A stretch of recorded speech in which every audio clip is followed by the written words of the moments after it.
Hello, good evening, and welcome. I'm John Lazarus with Stories Matter and D&E Publishing. While romance might seem like an easy genre to write, this couldn't be further from the truth. Much like a woman forced to sort through a barrage of dick pics, many unsolicited, your average romance reader is discerning and difficult to impress. And much like sending dick pics, there's a lot more to writing a great romance than making it really long or giving it unexpected twists and turns.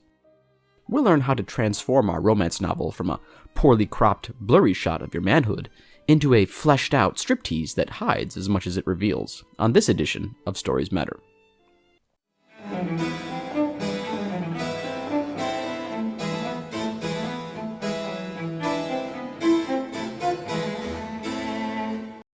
Now you might be saying, John, didn't you already do a video about this? Not exactly. My previous video was specifically how to write love scenes, but as we'll see, romance novels are about a lot more than erect nipples and how to describe cumshot. Having said that, love scenes are a key component that can't be ignored and need to be sprinkled throughout to keep your reader engaged. To illustrate this point, I'll be ending each section of today's video with 5 seconds of porn. So wait, what's the point of romance then, if not to give an excuse for unattractive people to create pornography? Well, there's a lot of great reasons. It's a genre with a devoted built-in audience. Love is one of the deepest emotions worth exploring. And hey, maybe if you write a good enough book, one of your wives will take you back, especially your second and most favorite one.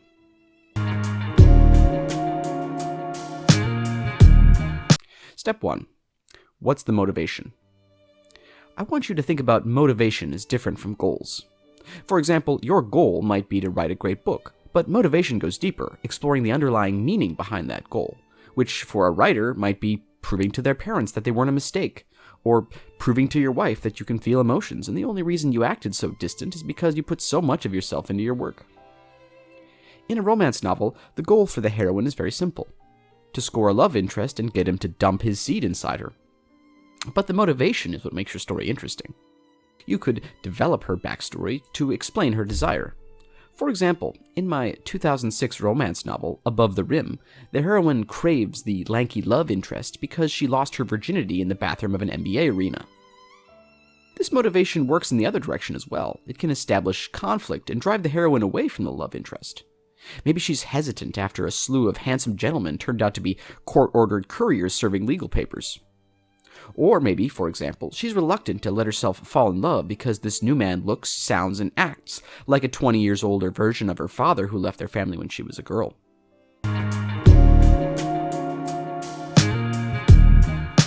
Step 2. Choose an unforgettable setting. It's important to stand out in a crowd, and there's no better way to do that than a well-defined setting. And this makes sense because in real life, setting dictates mood, as any man who's taken his wife to a monster truck rally can attest. Many writers go for contemporary settings, which, while not super unique, allow the reader to more easily insert themselves into that fantasy. Think of places you often find women in your everyday life, like yoga class, a nursing school, or a woman's locker room. Historical settings are also popular. You want readers to remember a time when chivalry wasn't dead, when men would gouge each other's eyes out just to get a glance at a woman's ankle. The Russian Civil War and The Time of Cholera are a couple famous examples of historical romantic novel settings. Paranormal settings are another common setting, but generally the love interest here needs to be a spirit or a ghost, fulfilling the fantasy of someone who can pleasure the heroine sexually while not always asking to borrow cash or complaining when she has a girls' night out. Step 3. Know the tropes. Tropes are a little like a second wife, with an incredible flexibility and a pair that defied gravity. You don't realize how much you need them until you try to get by without them. Lots of writers dismiss tropes as laziness and the antithesis of creativity, but romantic novels are all about comfort. In real life, nothing makes sense and everything sucks, and even if you succeed, climate change is probably going to kill your ass anyway. So your reader desperately wants those familiar tropes and formulas to forget all that. To illustrate my point, in the second chance trope, the couple realizes they were truly meant for each other after all, even if in real life your second wife's new boyfriend puts a restraining order against you just for going into his house to admire his boat every night, and fucks up your plan to make her realize how much better off she'd be back with you. Anyway, you should try playing around with the tropes too. The secret billionaire trope is one where a rich person or royal pretends to be a commoner and falls in love with another commoner who doesn't treat them special. My novella, The Girl in the Band T-shirt, turns it on its head by having the heroine be the CEO of a fraudulent pharmaceutical firm that turns out is actually worth nothing.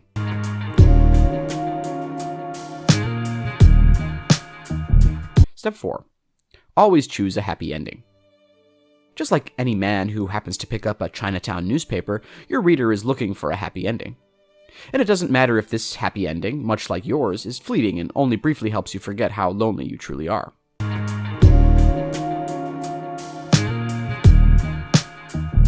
Step 5. Get with the 21st century.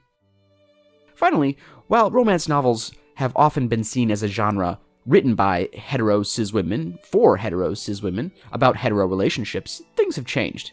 In today's society, with our they-thems, and our pansexual breakfast cereals, and our pegging dominatrixes, you've got to be open-minded as a writer.